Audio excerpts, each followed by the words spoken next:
Donc, il est important qu'il nous ramène à l'évidence que Maurice, malgré qu'il est une petite île, avec une population de 1 275 000 habitants environ, nous peut produire annuellement environ 125 millions à 130 millions de bouteilles en PET chaque année, excluant Bancan, etc. Et ça, c'est extrêmement énorme. Malheureusement, nos collègues Vallée du Jour, c'est une collecte qui tourne autour de 35-40%, c'est une collecte qui très très peu. Ce qui fait que nous retournons avec environ 60% de bonnes bouteilles en PET qui retrouvent de la nature.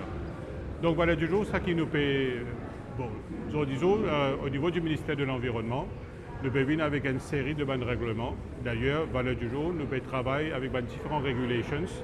Quand nous pouvons venir de l'avant avec ce qu'on appelle une Extended Producer's Responsibility, quand nous engage la responsabilité du producteur qui est capable de regrouper les mêmes, venir avec un système de collecte pour capable de recycler les produits qu'ils mettent sur le marché.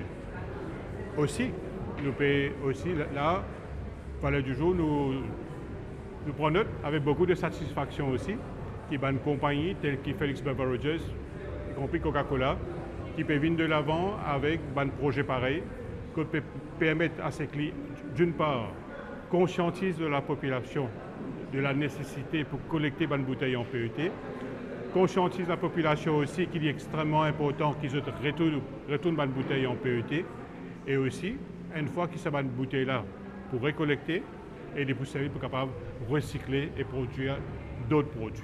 Et ça, c'est extrêmement important. Donc, là, vous pensez, la politique affichée du gouvernement, disons, c'est qu'il est high time pour qu'il nous sorte de l'économie linéaire, nous rentre dans l'économie circulaire.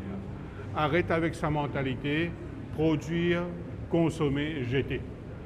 Nous sommes bien capables, y compris au niveau des producteurs, de mettre sur le marché des produits qui sont beaucoup plus durables.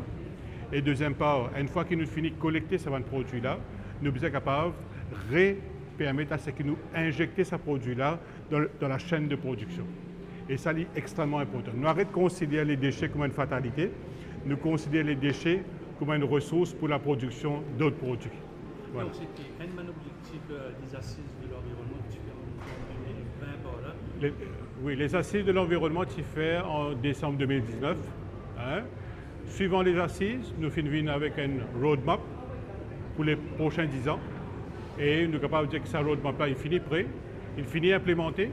Et aussi, là, très prochainement, nous pouvons venir dans le cabinet avec la refonte du Environment Protection Act. C'est une de bonnes recommandations des assises de l'environnement qui s'est fait en décembre 2019. Donc là, dans sa réforme qui peut faire là, nous pouvons revenir de l'avant pour capable redonner tous les pouvoirs nécessaires pour qu'ils nous capable engagent la responsabilité des bonnes producteurs et aussi quelque part en ce qui concerne les bouteilles en PET, quand même c'est la pollution plastique, il est extrêmement important, nous maximise la collecte surtout. Il y a beaucoup, chez Michel Ministre, beaucoup de monde qui cause dans la région du changement climatique. Alors, qui Maurice peut faire vraiment pour que ça fasse El Niño qui pourrait aller jusqu'à l'année prochaine? Bon, écoutez, nous entamons les derniers jours avant la COP 28 qui prendra lieu à Dubaï, hein, fin novembre, début décembre. Cette COP 28-là, c'est la conférence internationale du climat, une conférence extrêmement importante. Pour la première fois, nous pouvons rentrer dans le détail en ce qui concerne détail comment le fond de loss and damage. Loss and damage, il est important qu'il nous dise. Loss and damage, c'était une de bonnes revendications des petits États insulaires en développement et aussi des pays africains qui ont toujours proposé qu'il est extrêmement important, prend en considération la particularité, la spécificité des petits États insulaires et aussi des pays africains. Donc l'année dernière, on a adopté le principe du Loss and Damage Fund. Et cette année-là, nous souhaitons que sa bonne volonté qui peut afficher par un pays industrialisé, un pays développé là, les transmettre dans la réalité. Maintenant, nous connaissons le mode de fonctionnement lui-même. Donc là, COP28, il est extrêmement important, il est fondamental. C'est une question de survie aussi pour un petit État insulaire en développement. Mais au ministère, vous finissez pas mal de projets? Bien sûr. Nous, au niveau ministère de l'Environnement, du gouvernement de Maurice, nous finissons fini soumettre en octobre 2021 nos Nationally Determined Contribution pour les prochains 5 ans. Que ce soit une mesure d'adaptation et aussi de mitigation. Donc là, bien sûr, nous, à nos niveaux, nos politiques peuvent continuer, que ce soit en termes d'adaptation, que ce soit aussi en termes de mitigation. Voilà. Il y a une question de cause d'audition, d'une régulation qui travaille avec les CNO.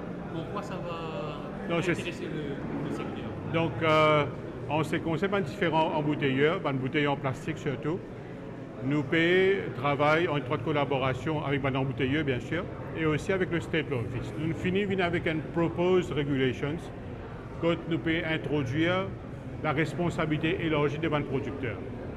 Une fois qu'ils mettent un produit sur le marché, une bouteille en plastique par exemple, ces autres responsabilités sont regroupées maintenant pour assurer la collecte et aussi le recyclage de ces produits.